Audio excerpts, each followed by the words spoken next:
going on, everybody? It's Geoff Grammer with the Albuquerque Journal. I'm joined as always by Sean Reider, joined by Sean Reider. After a great start.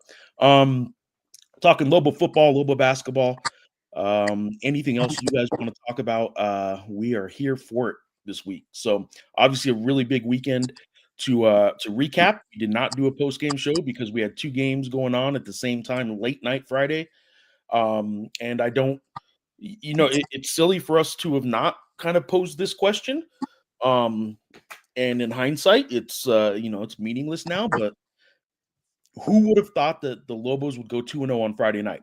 I don't think that really crossed anybody's mind because, frankly, they were underdogs in both, and maybe we just didn't think too hard about it, but we should have posed that question. So here we are. We get to recap those events. We get to talk about the week ahead for both Lobo basketball and Lobo football. We're going to start as we normally do on a Monday, though, and Sean was at Bronco Mendenhall's weekly football press conference today. Sean, what was how was your weekend? How was the trip to San Diego? And what was Bronco's big takeaway from the presser? Hi, Geoff. This trip to San Diego was good, as always. I had no complaints on my end to go out there, especially for a football game. Although it got a lot chillier than I expected on Friday night. I'm not going to lie. Was a little unprepared in the open air press box. But I think in terms of, kind of wrapping up the San Diego State game, in terms of Bronco Mendenhall's press conference today and the like, he said he was really encouraged by the complementary nature of the game, in the sense that they got something from all three sides, more or less, and they were able to control the points. And this is not something that UNM's been able to do this year. It kind of goes back to his post-game comments, where he said the Colorado State game was heading the way that the San Diego State game went, and then it just got out of hand. They did not control the points there. Colorado State did. The fact that they were able to do it, though, and win in a different way, win without scoring 50 points, because they had not won a game without scoring 50 or more points. He said he was really encouraged by that. He thought San Diego State was a good team. Really liked their offensive scheme, some of the guys that on offense. But one of the things he wanted to note, too, is that, UNM, he's not the type that usually come out and say, this should be getting more attention or this should be getting more credit or something like that. But they did play, 96 or 99 total offensive snaps, including penalties on Friday night. And they only gave up 60 points throughout. And that is far and away the highest. San Diego State played 96, 99, whatever offensive snaps. And, that's far and away the highest number of snaps this UNM defense has seen in a single game this year, even with the Utah State game in mind. I think that was only 85 or 87, something, one of those two. And he was really heartened by the defense, really heartened by a lot of what he saw there. And but of course, as always, the turn of the page to Washington State this week. Real quick, we got Adam chiming in. Adam's been waiting all weekend for this one. Thanks for being here, Adam. And for the rest of you, thank you for being here. We will try and do a more timely one in the future. And but here we are. As far as San Diego State goes, the game, at what point did or maybe it was from the beginning, but at what point did it seem like, okay, that they are going to win this one, or did you have some nerves? Were there nerves, I guess, is the question, about them kind of making a comeback win after, what was it, 14-3? It's 14-3, and then it kind of, the offense didn't exactly do much after that. And for a while there, I was wondering if that was going to be enough. Obviously, you kind of addressed it, that didn't get enough attention, or isn't getting enough attention, how many points they're allowing on how many plays San Diego State had. But, I mean, was there a vibe that this is going to happen again, that, this team's, Wyoming's going to come back and score, is, Montana State's going to come back and score? Or is the defense actually something that can be relied on now? Yeah, I mean, you've done it forever, right? Where you're writing a running gamer throughout the throughout the game, and so once that the scoreboard hits triple zeros or whatever, you can be able to just send that out and get that out there and come back to it later. And I just kept kind of having multiple contingency plans in terms of writing it. Like, okay, I guess this is my lead if they blow this. I guess this is my lead if they win this. And I turned to somebody in the press box with, I think, about 6 minutes left in the fourth, and I said, this is kind of a weird one. And it really wasn't that weird of a game. But at that point, it was very much up in the air. Like, hey, all San Diego State needs to do is just put together one drive. Like, that's all they need. And the fact that but you knew what you were seeing in terms of UNM's defense at that point too. Like, I tweeted about it and I wrote about it. I mean, they were hitting, they were playing really hard. I don't think effort has ever been much of a question with this team. I think it's sometimes, at least in terms of defense, has been more about positioning and technique to a certain degree. But Mendenhall has always said this is an effort-based defense they want to run, and you could just see every ounce of that effort throughout the game. And it truly felt like a good enough defensive effort to win, and it ended up being that. But it was weird. They were not my nerves. I guess there were some of my nerves in the sense of, like, I might be kind of screwed if I got to rewrite this game or like figure out another way to format this or frame it. If it ends up being a UNM loss. But I think I'm struggling to think of the exact moment, but really it was that final SDSU drive when UNM's defense just kind of sucked the air right out of it. That was kind of they're going to get it done because you figured you could rely on that offense to close it out, and they did. I'm curious too, Luke Wysong, having not seen a single play from the game, because I was doing something else at the time. So not having seen a single play, what was Luke Wysong's role Friday night? Yeah, he caught what? I think he had 5 catches, 37 yards. It was not a particularly explosive passing attack, although it ebbed and flowed. There was one play in particular I know you would have loved. I know you would have loved it, where Devin kind of fought off pressure and started turning out of the pocket, and then this is like after 3 straight plays of San Diego State playing Devin perfectly, like just really doing a heck of a job on him, and then Devin just turns one, whips the ball to Nick Trujillo, 40-yard gain. And it's like, okay, well, that drive's still going. I mean, he was active. Luke played a lot of snaps. I think he played, oh my gosh, if they played like 61 or something like that, I think he played like 58. I mean, he played a lot of offensive snaps. So it didn't seem like there was a cap or a pitch count on his usage at all. Was he in any way just sort of a decoy though? Because that's a lot of snaps for someone that you're just using as a decoy to maybe get. I don't think it's a decoy. And I don't think that's honestly, I don't think that would, just from what I know about like this offensive snap and like how they treat things, I don't think they would ever really do that, to be honest with you. Yeah. And I don't know. I was gonna say the way Ryan and Nick Trujillo and the other receivers have sort of stepped up lately. I don't know that it's not a one receiver gang. So I don't know how decoyish one guy can be. It's not like they were going to be able to double Luke Wysong in the slot, and with all the movement and motion he has anyway. No, it really wasn't that. And no, and frankly, I mean, it was a question for me was what Nick Trujillo's usage was going to look like, because he was, he only played 4 snaps against Wyoming, and that was a healthy 4 snaps too. That wasn't like he was injured or something like that, as far as I know. And I talked to both Bronco and Nick about it. And no, I mean, he only ended up coming down with 1 catch for like 41 yards, but I mean, it was a huge catch in the moment, and that was a big time play that UNM kind of needed to keep that drive going. Davis was really good. Michael Buckley should have had the first receiving TD of his career. He did drop it in the end zone. And that would have made the game significantly less dramatic coming down the stretch, but should have had that one, but he didn't. But either way, UNM came out with the win. So what was the vibe afterwards? Like, obviously happy, celebratory, but like, how celebratory? I mean, they still have their bowl hopes alive, but the big daunting one is still this week, right? Was it kind of business like, or was it more than just a win kind of thing? What was the vibe like afterwards? Did they celebrate that one like it was a bowl game kind of win? Or I think they celebrated in the sense of, hey, we were on a 2-game losing streak and we broke it, right? Like, we were happy to do it, to go on the road and get that done. Randolph Kapai was pretty happy. Randolph has always been good to talk to from the day he's been here. I think more and more of his personality has kind of come out when we talk to him. And he was fun to talk to. And he was pretty candid about a lot of stuff, the field in particular, which, of course, from our vantage point, you always appreciate. Bronco's Bronco. Like, that's just the way it's going to be.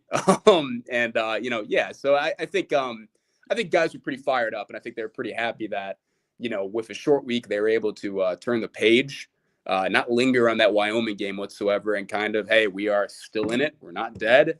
And, we still got something to play for with a pretty interesting test coming to Albuquerque. So I am curious too what you think about this week's spread. Washington State is arguably the best team that they'll face this year. Well, I don't know where they're ranked. What do you think? Is Washington State going to be the best opponent they face? I think I posed this question to you a couple weeks back, right? Where it's like at the end of the season, all the records and all that, it probably will be Washington State and then Montana State. And then maybe, I think it probably will be Washington State. Now, if things got really chaotic with Colorado State and they end up doing, kind of staying the course and they end up doing something shocking in the Mountain West Championship game, maybe we look at that game a little bit differently. But that's also pretty unlikely, at least from my vantage point too. And Montana State could very well win an FCS national title. They're pretty much in the driver's seat to do that right now, although they got some defensive injuries they got to work through right now. But I think Washington State could be that, and I think they are. I don't think there's anything wrong with the spread. It opened at 14. What do you see? Yeah, it's a 13 right now. Washington State favored by 13 on the road at UNM. Over under 72.5. The over under doesn't even matter anymore. But it's just so hard to predict anymore. If you're gonna have a Colorado State or San Diego State kind of game, or you're gonna have every other game that the Lobos have had. Is UNM going to play like incredibly sound, like dedicated defense, or are they just gonna kind of take a half off like they did against Wyoming? Yeah. So, okay. Well, what's the takeaway? Big injury update, I'm sure, today at the presser. Anything unique that came out of the presser today? I guess two things for me. On the note of the injuries, one of the things, and I wrote about this a little bit in the notebook that we put out on Saturday and that ran in today's print edition. One of the things, and this is something that I talked to Bronco a good deal about after the game, was they did have some pretty considerable injuries in the secondary. Noah Pola-Gates, I don't know what his injury is, but I saw him after the game in a sling. I forget exactly when he stepped out. Bryson Taylor, who's been playing a million snaps at corner for them, he went out with an apparent injury. And then, oh my gosh, who is the other one? Give me 1 second. I have it like right in front. And then Derek Moore was down on the field for a while. Derek has not been like a game in, game out starter. They were kind of running a similar defensive alignment to what they did against Utah State. That kind of helps them with tempo teams. San Diego State wasn't crazy tempo like Utah State was when they played, but they're still a tempo team, and they wanted to kind of be prepared for that. And Derek went down with an injury as well, too. Kyler Drake did not play either. We got no updates on any of them. I asked about all of them. We got no updates, but definitely something to kind of watch for. I'll be at practice tomorrow. I think we'll have a pretty all right idea of what it might look like in terms of who might fill in for them and all that. But on the kind of build on that note of those guys went out during the game. There were points where it was like, and this is no offense to these guys, it's just the fact that they haven't played. David Murphy was in at safety. He was getting some snaps. Sky Cook filled in for Derek Moore. Drew Speech filled in at corner. Those are guys that have not played a lot of game in and game out football. Like it has not happened this year so far. And frankly, you didn't, I noticed, but if you didn't know any of the guys, you probably, or the rotations or anything like that, you probably wouldn't have noticed. And that's kind of I think there's still rightful questions about this team's defensive depth. But the fact that it has kind of gotten to a point where you can have, really, four guys in the secondary and then Christian Ellis, four guys who really aren't playing, and then one guy who leads the country in among FBS safeties and snaps played, which is nuts. When that happens and it doesn't lead to like a defensive breakdown, it leads to a TD or a huge gain. Yeah, I think that's pretty big. In terms of the other kind of message from today's press conference, Bronco said he has acknowledged it with the team that, yes, Washington State is ranked, and yes, they are coming. And yes, they're a good football team. And yes, the game got moved to, well, it didn't really get moved. It just never had time to begin with. Yes, it's a 7:30 Saturday game. And that is because people are going to want to watch this one. Yeah. But they also just don't care. Like, it's the next game, and it could be, it could be anybody coming in. And it just happens to be Washington State, who does have a number in front of them. And I guess to kind of preview the game a little bit more too, this is probably the best quarterback matchup we're going to see in a UNM game this year, with the exception of maybe that Montana State game, honestly, with Tommy Mellott. John Mateer, Washington State's quarterback, he's been exceptional this year, really, really good. He is a similar mold to Dampier in that he can create. He can get things done with his legs. When he gets downhill and running, he's tough to bring down. He's a very accurate passer, too. I think he's 22 TDs, 6 interceptions. They really don't turn the ball over a lot. I think they're top 15 in turnover margin. So that's just kind of across the board, and it's been a pretty opportunistic defense as well, helping fuel that. But, I mean, Mateer is excellent, and this is something I've kind of been had circled on the calendar for a while in terms of, man, I'm excited to see this one, and I'm really excited to see how it plays out. But that being said, I think 13 is a fair number. I really do. All right, got a couple questions here for football. Adam's in with Washington State being a tall task.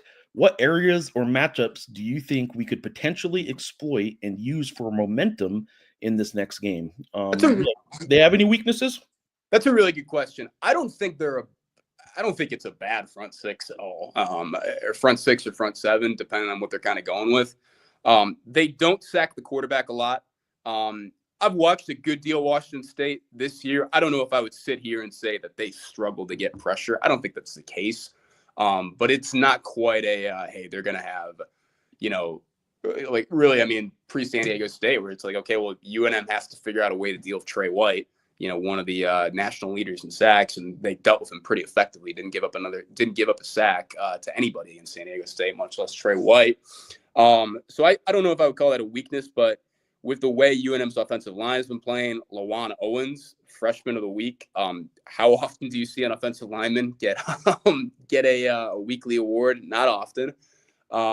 With the way it's been playing, and really all season, honestly, and the way it's held up, I think that is maybe an edge that UNM kind of has right now. The way I kind of look at it, I mean, I touched on it too, is that, like, you sound like a broken record and all that, but like, this game might come down to just turnovers, honestly. Washington State does not turn the ball over a ton. They do get turnovers, and who ends up either taking it away or giving it away more, that feels like something that that's kind of paramount. That's kind of in the front of my head in terms of looking at this game. Yeah, so I don't know. That's a really good question, and I'll probably be addressing this in the story later this week, but that's kind of how I'm looking at it right now. Juan Beza on YouTube is asking, what's that? The last line of Juan's comment. Yeah, no. Drew Speed, one of the JUCO guys. He had good coverage on that one snap. Had me dying laughing when the ball hit him in the head. Yeah, that it was pretty funny. Drew is he's a Monterey. Oh my gosh, is it Monterey Park or Monterey Peninsula? Monterey Park Community College in California. He came in, I think, in May.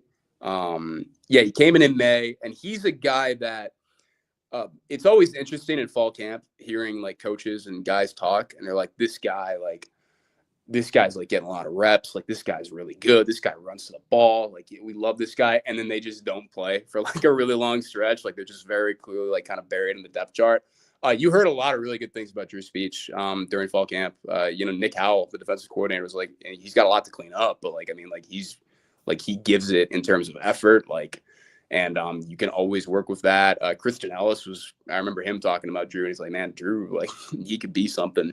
And he came in for 2 snaps, and one of them was that I believe it was a 2nd and 1, and it was about like a 30-yard pass attempt to the end zone, and he had good coverage, but he got doinked in the head. That was kind of a funny, like, whoa, he's in there. One of the JUCO guys for sure. All right, Sean, anything else on the game from last Friday, or this coming up game that you want to talk about now? If not, we can move on to basketball and then get some more comments later on. But what else on football do you want to throw in now? Actually, I'll throw this out there. I know they're making a push, not that they haven't all year, but they sure would like to see, it's all things are relative. So take this number for whatever it's worth. But if Lobo fans or people who say they don't go for whatever reason they don't go, if this isn't a game that can get 20,000, then I don't know what is. So, this should be a game. They're still playing for a bowl. They're playing a ranked opponent, and they're playing a fun brand of football right now. So, I would think that this would be a game that maybe gets 20,000. We'll see. I know this is what they're pushing. They would love to see the place packed. I would just be impressed if they get it to 20 for this game. They're building, and then maybe the momentum from this season rides into next year. But this is the last home game. Any word on attendance or any push by UNM on trying to get some more people out there this weekend?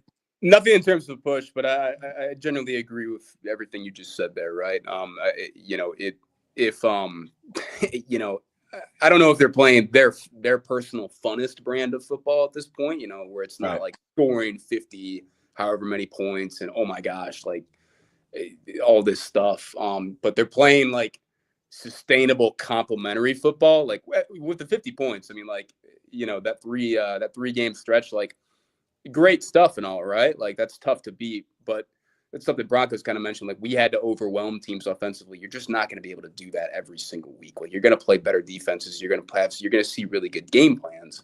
And, with this kind of complementary style that they kind of leaned into, where the offense were really, I mean, like all credit to Eli Sanders. He made the plays and all that. But like Bronco was the first to admit, he said, we thought those runs, the 51-yard touchdown, the 68-yard touchdown, were going to go for gains.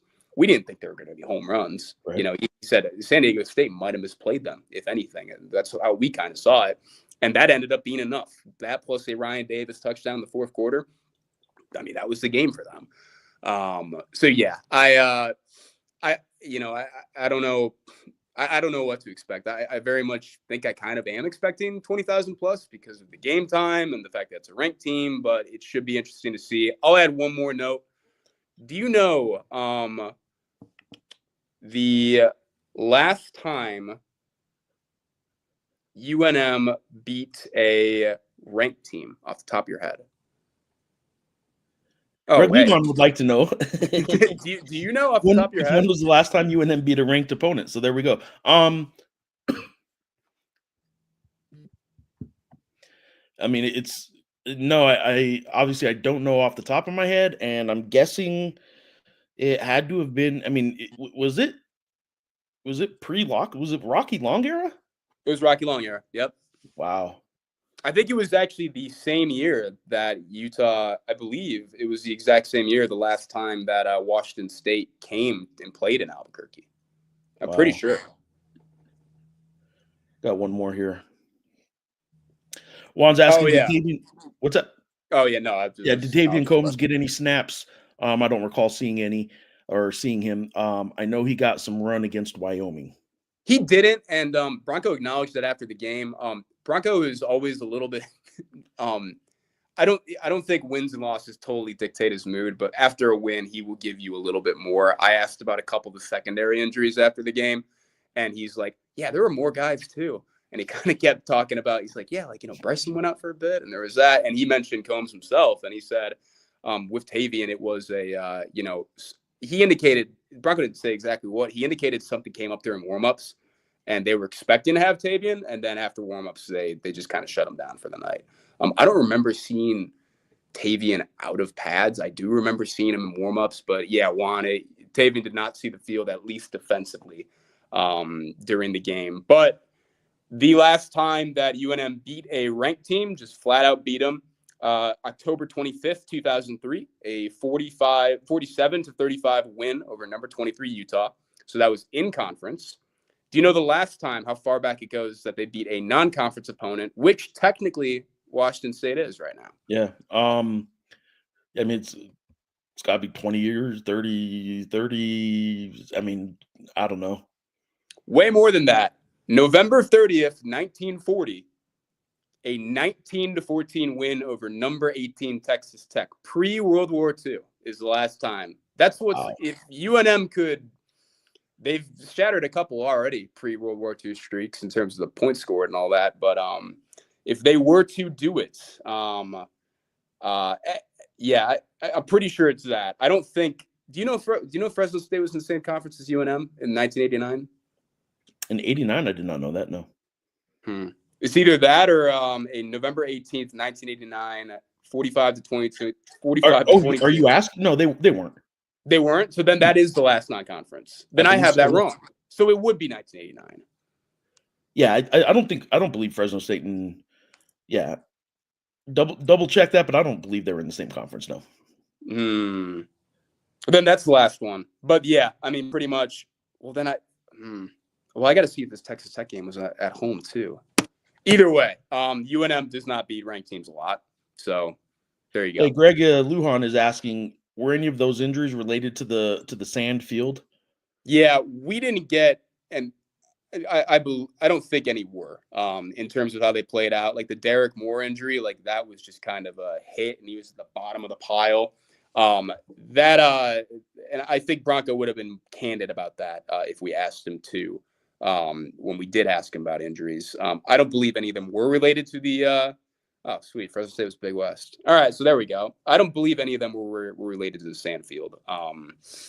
And I'm sure everybody saw it, and I know it didn't look good on the broadcast. It was worse in person. It was a disaster, like pretty rough. I'm curious if San Diego State doesn't play at home this week. I don't think, do they? No, and I think they're installing. Kurt Kenny tweeted that they were supposed to be installing a new field to start doing it this morning. I was going to say there's no way. I mean, for the NWSL, for the women's pro soccer league team to move their game, for them to talk about, whether or not they were going to move this football game, and for them to say, no, let's go ahead and play it, and then for it to look as bad as it did. I just can't imagine they'd go through that same process again and actually try and play it again. So yeah, they've got to do something before they play there again, right? Yeah, it sounds like they are. So it sounds like they are. And the one thing that shocked me the most was that you showed up and it didn't look good. I've never seen a field at any level. Like I'm talking like mid-Michigan high school football, like pretty bad fields out there. I've never seen a field ever degrade to the level that it did. In the course of a game like it did at SDSU. It was honestly pretty nuts. Just ridges along the hash marks and all that. Like you just don't see that a lot. And they got to figure that out. All right, man, we can bounce back. If you guys have any questions at all about Lobo football, chime in at any time with them. I will give a little bit of some updates on some basketball stuff now. Lobo basketball. AP Top 25 poll came out today. Lobos did get 15 points in the others receiving votes. They are not ranked, but they are 10 spots out. And 6 AP voters did put them on their ballot. The Albuquerque Journal's voter was not one of them. My apologies now to everybody who is already sending me messages here. But yeah, I did not vote for them. They do have a certain opportunity this week to erase any doubts for all us haters and doubters out there. But yeah, they beat UCLA Friday night in Henderson, Nevada. And while initially I called it a wire-to-wire win, it technically wasn't wire-to-wire. They were tied at one point at 2. So they never trailed, but it was not a wire-to-wire win unless they scored first and never were even tied. So anyway, it was one-sided though. Anybody who's just sort of following the score and seeing that UCLA never really made a run, that's right. Even when Donovan Dent late in the second half went down with the knee injury and things were starting to get disjointed and frantic out there, UCLA was making a run. You could feel the momentum. They never got it cut down to anything less than 8 points. So I thought that maybe of everything, I was impressed with the poise of the Lobos to basically be able to hold on to a lead. And you're going against a blue blood. And when they make their run, the Lobos didn't seem to care. And it didn't matter who was in there. They didn't panic. They didn't start playing poorly. They just did what they did all game, and they were the better team all game. Now, there's a lot of individual talent on that UCLA team, and I'd be shocked if Mick Cronin doesn't have them playing pretty well soon. But they do start 4 transfers. They have 2 of their top 7 players in the rotation, 2 more off the bench, so 6 total transfers.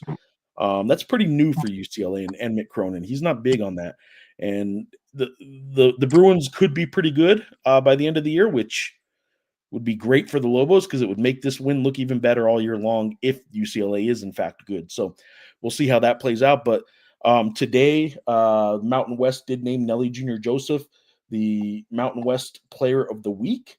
I was actually going to just show this video that Jesse Kurtz puts out for the Mountain West Player of the Week. This also has the Freshman of the Week, so you guys get to learn a little something about. Where'd it go? There it is. You guys get to learn a little something about a Colorado State player too. But here's Jesse Kurtz announcing the Mountain West Player of the Week.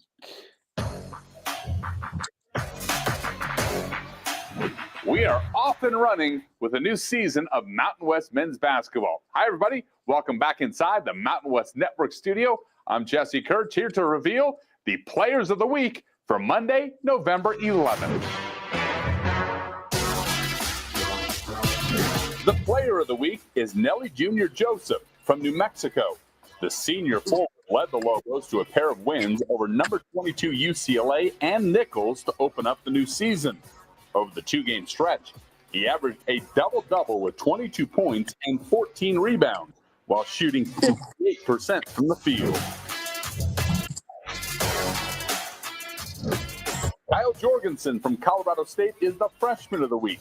The Rams forward helped lead CSU to wins over North Dakota and Tennessee State, averaging 9 points, 6 rebounds, and 2 assists in just over 41 minutes on the floor. Congratulations to this week's winner. As always, to stay up to date on the latest in Mountain West men's basketball, whether it be scores, schedules, or video content, just log on to the MW.com. There you go, Jesse. Thank you for the update. By the way, I did not watch any of the UCLA game live. Was following it and was able to see a little bit after. Not nearly as bad as the SDSU field. Did not like that court in Henderson. Yeah. Didn't like that court. I mean, it's just paint on the ground in a basketball court, so it's not like. In fact, when you're sitting court level like I was, I didn't even notice it. But okay.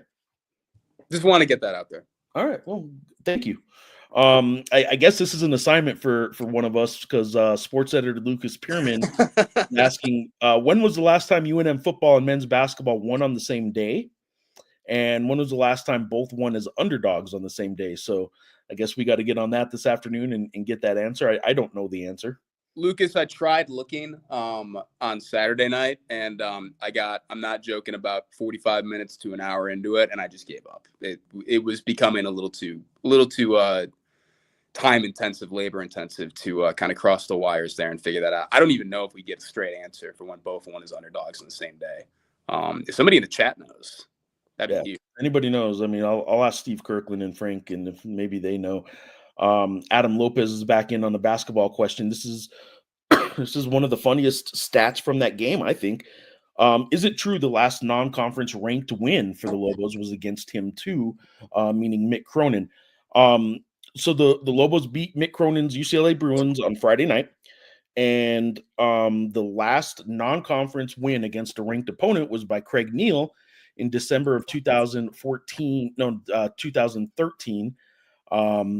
In the 2013-14 season, but it was in December of 2013 when no, I apologize. Let me back up.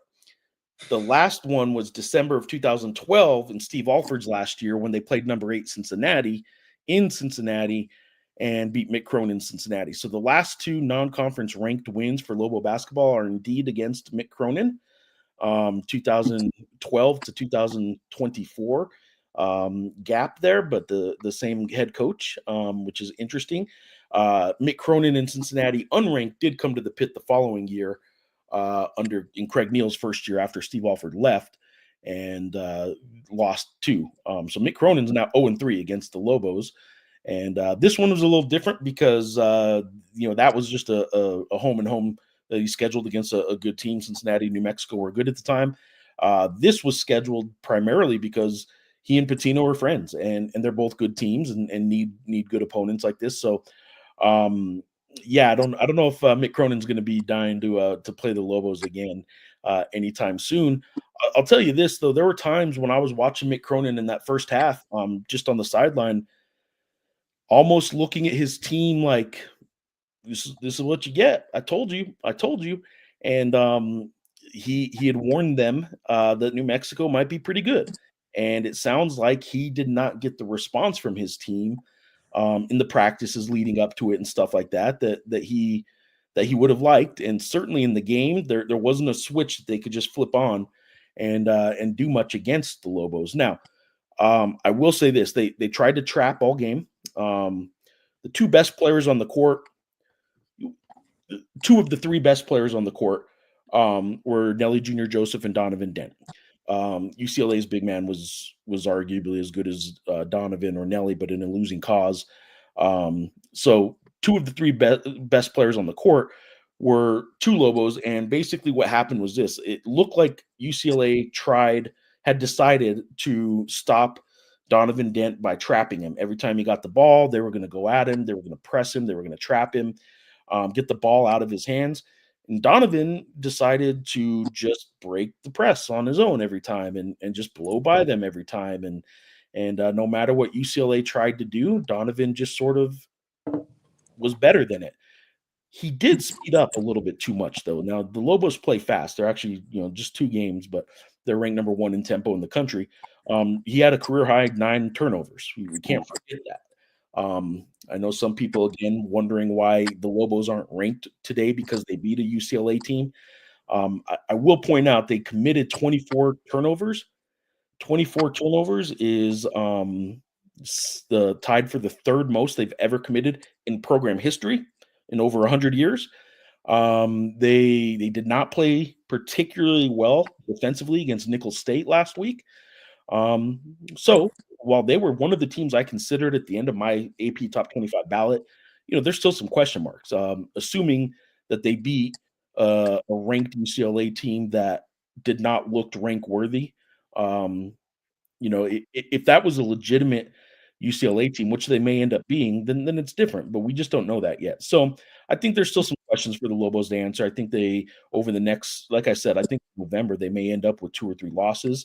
I would have predicted UCLA was one of them, though, and it wasn't. So here we are. The Lobos are certainly in consideration, very much within consideration of being ranked, and I think they have deserved that, or they've earned that.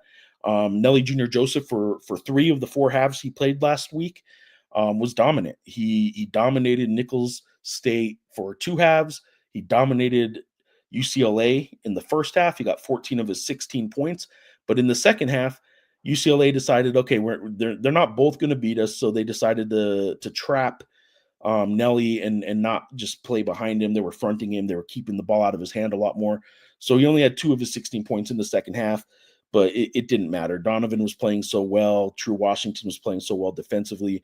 CJ Nolan had, just 2 games into his career as a Lobo, but CJ Nolan, I think, showed it was an important game for CJ Nolan because he did not have a good, so far, his 2 games in front of Lobo fans were not great shooting games necessarily, against UTEP in the exhibition and against Nicholls State last week. So I think CJ probably needed that to sort of show Lobo fans why he is going to be such an important piece to this Lobo puzzle, and he certainly will be, and he certainly was on Friday, because he was calm and poised and veteran, and he went 8 for 8 at the free throw line because he kept getting fouled and drawing fouls. So I thought it was pretty impressive what CJ Nolan did.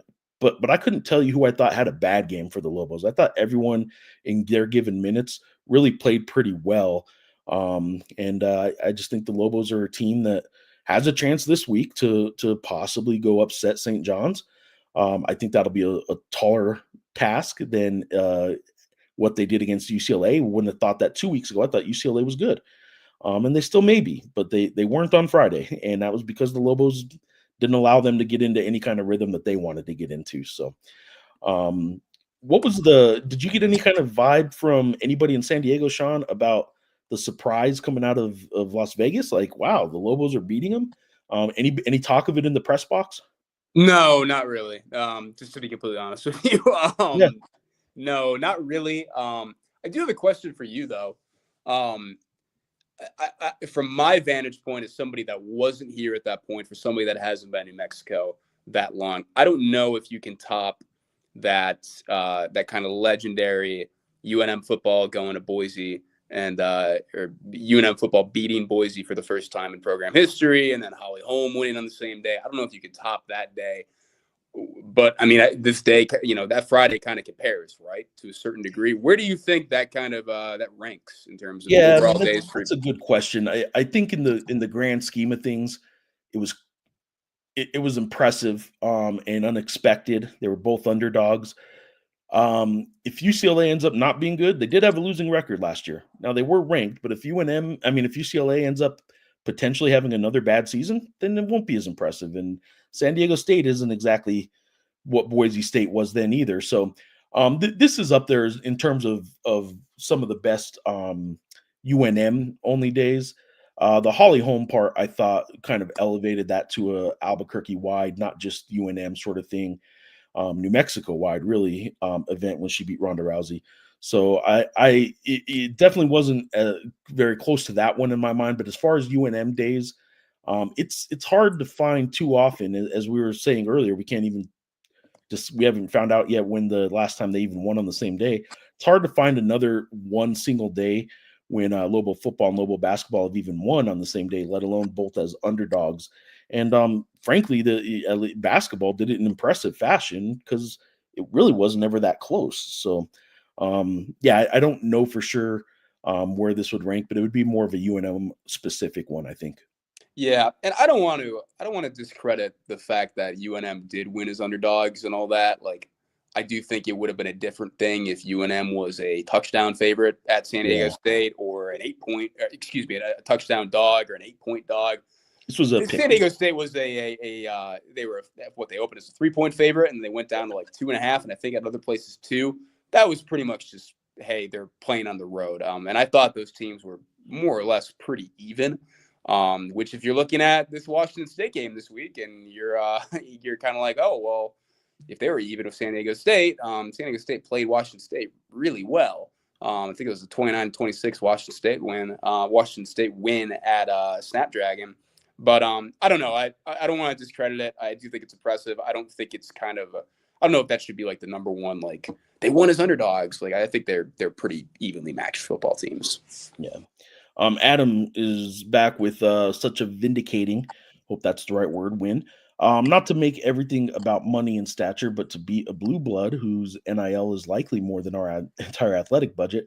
Probably not quite, but they got a lot of NIL money at UCLA, I'm sure. It felt great. Only thing that could have made it better was if Alford was still coaching UCLA. For the Alford haters, I will warn you that it looks pretty good this year. They are 2-0, and they got to transfer Kobe Sanders. Pretty good. So we'll see how that plays out. This was one of the best non-conference wins for the Lobos, obviously, in a long time. We talked about the last time they had a non-conference win like this in terms of a ranked opponent was December of 2012 in Steve Alford's last year, 12-13 season. They've had a couple non-conference wins that were still pretty impressive through the years, just obviously not against ranked opponents. I know they beat Wisconsin one year in Brooklyn under Paul Weir. That I remember that being a really big win. That was right before some players got kicked off the team. They had started 11-2, and some players got kicked off the team, and the season kind of went down the gutter after that. But I do think that this was as good a win as the hoops program has had in a while. So it's got a football one here. Let's jump back into football. Juan Rodriguez asking, what's the status on the injuries to the defensive backs and availability for Washington State? Go back over that real quick if you want. Yeah, it has kind of it seems like a little bit of a, this is not, I say this with a ton of respect for Bronco and all that too. It is kind of like a running joke at a certain point when one of us asks about injuries. Hey, are you expecting Bryson and Noah and those guys to be available for Saturday? And he just says, yeah, I don't know. And that's exactly what it was today. Juan, we will have a better idea tomorrow during practice. We won't be 100% sure. I will be writing about it as I always do in terms of the weekly injury updates that come from practice. And by updates, I mean who was dressed, who was practicing, who was not practicing. So yeah, I also want to note too, and I should have made a bigger note of this too. Pretty impressive what UNM, their front seven, front six did up front against Marquez Cooper, who's a pretty good running back, pretty durable. I mean, he had a season high in carries, and he ran to, I think his total was 123 on the night, but just never really threatened them with anything explosive. I think San Diego State only had 2 explosive rushing plays on the night. One of them was just like a 14-yard kind of desperation Danny O'Neal scramble, try and get the first down. And I doing that too without Kyler Drake, who you could make a case for is probably UNM's best defensive lineman. That's pretty impressive, and that does kind of show the level of growth there's been with the defensive front this season. I will do a quick little preview of this week for Lobo Hoops now. Tomorrow night, Texas A&M Corpus Christi comes to town. Interestingly enough, if you look at the Texas A&M Corpus Christi coaching staff, assistant coach Ralph Davis, former NIMI head coach, was an assistant at UNM under Paul Weir. Assistant coach Terrence Rencher was an assistant at UNM under Craig Neal. Assistant coach Robert Edwards was a video coordinator under Richard Pitino. So Texas A&M has 3 assistant coaches who were all former Lobo assistants but never worked with each other here. So one from each of the previous 3 coaches, just sort of weird, because it wasn't like necessarily any of those coaching staffs mixed or crossed over with a whole lot of crossover in coaches. So just interesting. 3 former Lobo assistants will be sitting on the Texas A&M Corpus Christi bench tomorrow night. I do anticipate the Lobos playing well, not letting what happened against Nicholls State happen again tomorrow night. I don't know how much Donovan Dent will play. He was walking around on his own power after the game. He did hurt his knee, slipped on a wet spot and hurt his knee. They wrapped it up and he finished the game, obviously. So I imagine he's taking it easy in practice, but he was walking around the airport and all that stuff. So, and then the big game Sunday, St. John's. We will, I guess we'll see, right? St. John's is pretty good. I know I have a lot of people on social media today asking me what's up with all this disrespect that the Lobos are getting. How can they beat a ranked UCLA? And St. John's didn't beat anybody, and St. John's is getting ranked, and the Lobos aren't. Like, come on, guys. It's week 1 of the college basketball season. The Lobos did not look perfect last week. They won 2 games, so they're perfect, but there's a whole lot of undefeated teams in the country right now. The Lobos are still ranked 58th in Ken Palm. They're ranked 51st in Bart Torvik. There's no computer ranking or ranking anywhere really that has the Lobos as a top 25 team other than 6 AP voters. And I can tell you that if this was a top 30, I'd probably put them in. They were one of the teams I was considering at the bottom of the ballot. But give up 15 threes in one game. I have some questions about your defense. You commit 24 turnovers in the next game. I have some questions about that. I think they're going to be fine, but I'll need to see it another week. So big week ahead, though, for the Lobos. And even if they do lose the St. John's game, if they're competitive, I still think they're going to get a whole lot of respect out of that. So we'll see. John Jones obviously fights Saturday night, too. So big New Mexico night in Madison Square Garden next weekend. And there's a fairly big football game in Albuquerque on Saturday night as well. So lots going on this weekend for sports in these parts, in this neck of the woods. Anything else you want to add, Sean, about either sport or about this coming weekend? Yeah, 2 things real quick. I'll also reiterate that this weekend, this Saturday, will be senior night for UNM football. I don't have the full list in front of me right now. I believe it's 12 or 13 guys. There's a couple guys on the roster that I was looking at this morning, and I was not 100% sure. Like, are they going to get honored? I don't know if they have a year for sure, but it's about 12, 13 guys. Probably one of the most notable names on that list is Ryan Davis, who's been pretty darn good this season and really been kind of a stabilizing force in their receiver core as well. That's something to look forward to. And I have another question for you too. UNM this reader question real quick. What? Say it again. I'm gonna throw this reader question out there real quick. Chris Murray. This is from Juan Rodriguez saying Chris Murray from the RGJ has us 20, meaning UNM 25th. If the Lobos win out, are we top 25?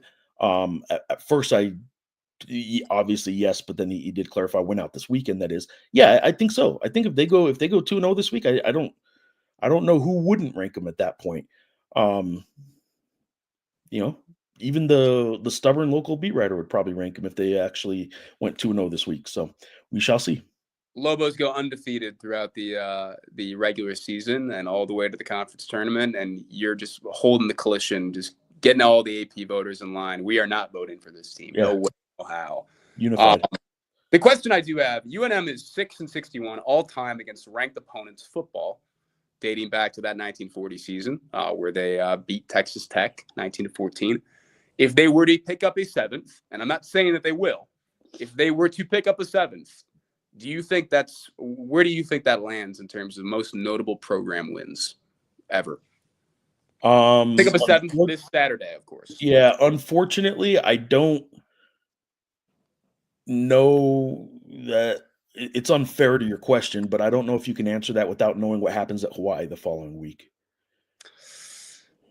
I think even if they beat Washington State and if they lost to Hawaii and they finished 5-7 with a ranked win at home, I think that would still have a ton of momentum. I think that would still, because momentum isn't really a real thing, season to season momentum, I should say, in like professional sports.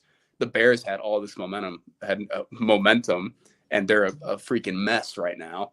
Sorry to any Bears fans in the chat, but it's just kind of catching strays right there. I mean, yeah, doing anything wrong right there. I don't think I'm wrong there. They are a mess. But I do think it is more real to a certain degree in college sports. It doesn't always live up. I mean, Arizona is kind of a perfect example. This was the most anticipated season in Arizona football history, and they stink. They're not even going to make a bowl with probably the best receiver in the country and one of the better quarterbacks in the country too. But I think if they were to do that and even and not make a bowl game still, I don't think people would be looking at it as a squandered opportunity. They'd say, wow, 5-7 in year one with a ranked win at home in year one. That's pretty. I honestly don't know like what would even compare in terms of like ranked wins or just notable football. Adam's in and he's a Bears fan. Yeah, Adam, I'm sorry. They have to get rid of Eberflus. This is so bad. I mean, this is pitiful. Morticia's telling us that Wazoo hasn't exactly been amazing recently, so they haven't been world beaters. I think they're still a really good football team. I mean, like they absolutely are. In year one of a rebuild, this would be top 3 in my lifetime. Adam, what are the other 2 in your lifetime? Yeah, curious about that. Do you have a top 3, or are you just saying to be safe it's a top 3, or do you have other 2? If you have other 2, let us know what they are. I'm curious about that. I'm trying to think in the last 10, 20 years. What the top wins. I mean, it's got to be the Boise State win. It's got to be one of them. Boise State, absolutely. So, we'll see what the other one is if there is another one. So, all right. One other thing on basketball, I want to kind of point out. I think that this team can be really good defensively. I've said it before. I saw we'll jump in right here. Boise State, then anytime we beat the Aggies. Nice. I like that answer.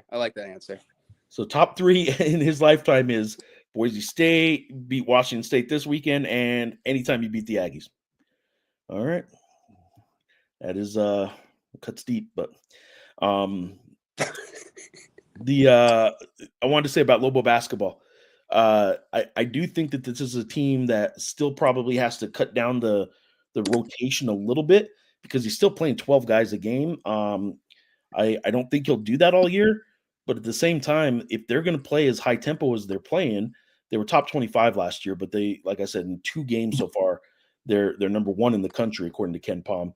And Mick Cronin's a guy who wants to slow it down, like bottom 30 or 40 in the country out of 360 teams. So maybe the Lobos do play more players than I thought. It is a good thing they're deep. I noted that once they went to the bench from their starting 5 after that UTEP game and even the Nichols game, a little bit, the drop off was pretty dramatic, and the team wasn't meshing as well. That wasn't the case against UCLA.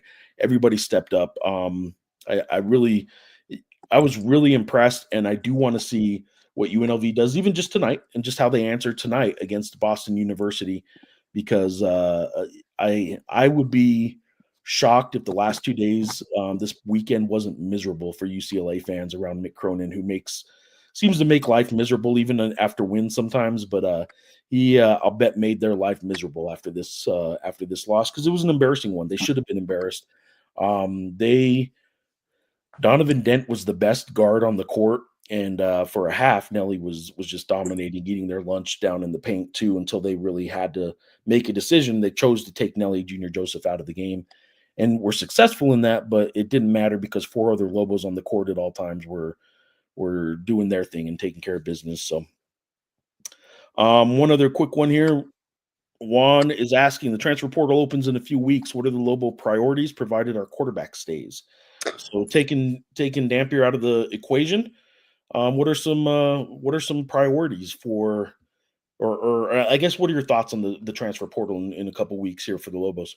Yeah, and I think I'm curious to see how it's going to play out with the staff in particular, because they have stressed over and over and over again that it's not just, hey, we're going to take this receiver because we need a receiver. Like, it has to be like a program fit.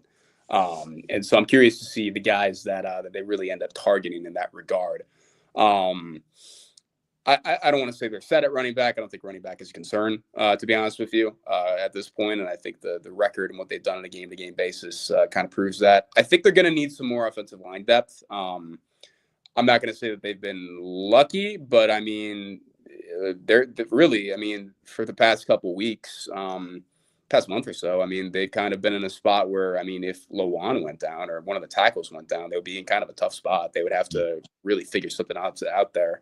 And they have some guys behind that are developing too, and Tevin Shaw's, out with the season-ending injury. So obviously you're not going into the portal maybe thinking about, this current situation. You're probably thinking about your whole complement of guys and all that. But you always need to build depth on the offensive line. You just continuously have to do it if you want to be a successful program, and I think that's going to be a focus there too. I thought preseason that they were going to be fine at receiver. I don't think they've been particularly bad at receiver by any stretch of the imagination. And a lot of that has been just the really special and remarkable season that Luke Weissong has been having. But you're going to lose RD, and RD has been kind of a stabilizing force. And you kind of need another, I don't want to relegate him to like slot guys, but you need, you kind of need a guy that's got a little wiggle, some toughness coming out of the slot. And those, you don't always come by those guys in particular. And I'm curious to see, there's some guys on the back end, Cater Diop and stuff like that I think that they like. I'm curious to see how much they like them, in the sense that, they haven't played. They've kept a pretty restricted wide receiver rotation and all that. And that being said, I don't know if they've totally, with the exception of the X position, I don't know if they totally needed to, expand it more and get other guys some different looks. I think probably in the past in the show, I've been unfair to, Nick Trujillo in some regards too, in the sense that, just off the way that they talked about him in fall camp, that you were expecting more in that regard. And, but he's still a redshirt freshman. Like, he's still like very much learning to play game in and game out. So I don't know. I think wide receiver and offensive line for sure. Defensively, look, I think they're always going to be slinging and picking up defensive backs. I think that's just the way this staff is, and I think that's how they're going to roll. And I'm curious to see how they end up approaching the defensive trenches too. it kind of does tie into a similar point about the offensive line as well. You always want to be adding those guys. But they don't have they have guys that do nice stuff. Like Gabe Lopez does some nice stuff when he's having a good game. Like he is having a good game. Yeah. But they don't have a guy that's going to come out and pop off for 3 sacks, 2 sacks, a sack and a half on a really consistent basis, something like that. And I'm not saying that those guys are super easy to get and you can just pick them off trees or whatever, but it would certainly help this defense more because they like to bring pressure. They like to blitz, and there's just been some issues there too. And so that's kind of what I think right now. And I wouldn't be shocked if they added more just across the board, honestly. It still is year one, and I do think I don't think anybody in the staff is like, oh man, we lost to this team. Well, at least it's year one, But I do think from a roster situation, they kind of know what they're working with, and they know where they want to be, and they're not exactly burning themselves like, man, if we just had another X receiver or something like that. So yeah. I'm going to leave you guys on basketball with one stat real quick, since it's a follow-up. Tavion Combs, how much eligibility does he have left? I don't know, because he could have up to 2, realistically. He could have up to 2 years left. I don't know, and I've asked this question. I asked Tavion this, and he says he doesn't know what he's going to end up doing. He knows he has eligibility left. He has not picked a side, like, I'm going to go here or I'm going to go this route. I know he at least has 1 year left for sure that he can use, and he might have 2, depending on how things shake out with this red shirt that he can take for the year, because he's eligible for it. A medical red shirt, I believe. I think his first red shirt, what was it, 2022? Actually, you know what? I'm not 100% sure in terms of thinking about 2023, but he has another year left at the very least, and I don't know what he's going to end up doing. Frankly, I would be shocked if he, I don't want to say shocked. I would be a little surprised if he didn't come back. Yeah, that's kind of my view of the situation right there. All right, I'm going to give you guys a stat that I'm going to put in my in a story for tomorrow on the Lobos and the rankings and all that good stuff. They are getting 15 points in the AP Top 25 poll. They are receiving 8 points in the coaches Top 25 poll. I don't ever try and explain or understand the coaches poll. UCLA is getting 18 points too, so they're getting more points than the Lobos are still in the coaches poll, mainly because the coaches poll half the time is coaches that don't really watch games or give them to a staff member or whatever. But the Lobos just beat number 22 UCLA, replacing UCLA in this week's AP Top 25 at number 2 is St. John's. So the Lobos will be playing number 22 2 weeks in a row for the first time in program history. But under Richard Pitino, they've played in all the ranked opponents they've played. They have now, St. John's will be the 6th time in 3 years and 2 games. Well, that's 3 years and 4 games when St. John's gets there. It'll be the 6th time they've played the number 22 team, and they are 3-2 against the number 22 team. In his first year, their only ranked opponent and was a win, but they only played one ranked opponent, and it was Wyoming, number 22. In the 2022-23 season, they played number 23 San Diego State. They won. That's great and all, but it's not as good as that San Diego State being ranked 22 later in the year, and they lost that one. So they're 1-1.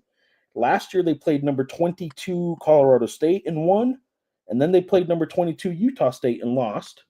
So they were coming into this year 2-2. Friday, they beat UCLA. They're now 3-2 against number 22. And Sunday we'll know how they do. I don't know why they keep playing number 22, but it is weird because they just keep playing number 22. So you mentioned the coaches poll, and it always cracks me up a little bit. I'm not saying the AP poll is infallible or anything like that. Definitely not. Yeah. We are both AP voters. We know the flaws with the process and some of the things that go into it sometimes. Although I think it's still a worthwhile thing, obviously, for both sports. But I do crack up sometimes when, like, I see, I don't know, like, Mizzou or something like that. And they're like, man, the AP poll hates us, but the coaches poll really likes us for like football or whatever. And they don't know that, like, a lot of coaches do just pass it off to somebody. Like, hey, can you do it on a week-to-week basis and never give input? Does Patino do his coaches poll? Do you know that? I don't think Patino's a voter in the coaches poll. Okay. I'll ask him if he ever has been. But I will also say this: the coaches poll often has one or two teams a week late. So, like in this case, UCLA losing on a Friday shouldn't have been a surprise to any coach. But for basketball, the ballots aren't due till Monday mornings. I mean, we all do them Sunday nights, and they're due first thing Monday mornings for basketball. So you're supposed to kind of wait until the Sunday games, and sometimes the coaches don't. They just send it in, and if UCLA gets upset by New Mexico on a Sunday, they already turned in their ballot. But this was a Friday, so this shouldn't have been the case. But you'll see in the coaches poll, sometimes a team that just lost still gets some votes, and then the next week they don't.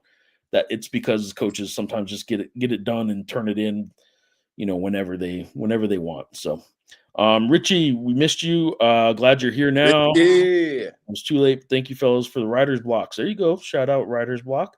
They're helpful to get a feel for the games. So, take a look at this one when you get a chance to, Richie. Talk to both hoops and football.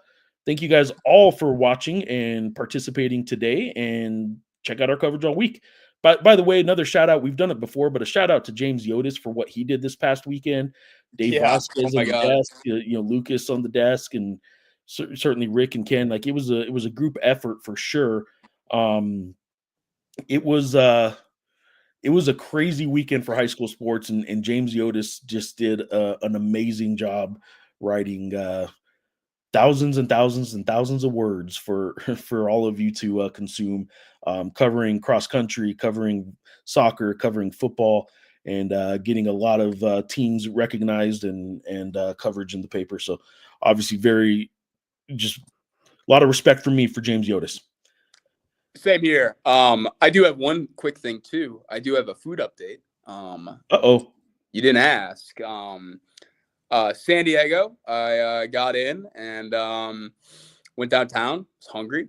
Ended up getting a little adventurous, getting some tacos, and I tried tripe for the first time. I had never had tripe. Okay. Not a grape. Say it again. Not a grape, but okay. No, it's the couple letters off. Stomach lining of a cow, but yeah. I didn't love it. I think if it was crispier, it would have been better. The texture is a little interesting there, but I'd do it again for sure. Tripe, yes. Blueberries, no. I like meats. I mean, and it was it was a good taco overall. I just wasn't like fully in love with the actual meat. So, All right, we're still gonna have to get those grapes on the show here pretty soon. Yeah, are we gonna? Yeah, when do we got to lock in a? I don't know if we call it a wager or like or it something. Could be a Thanksgiving feast.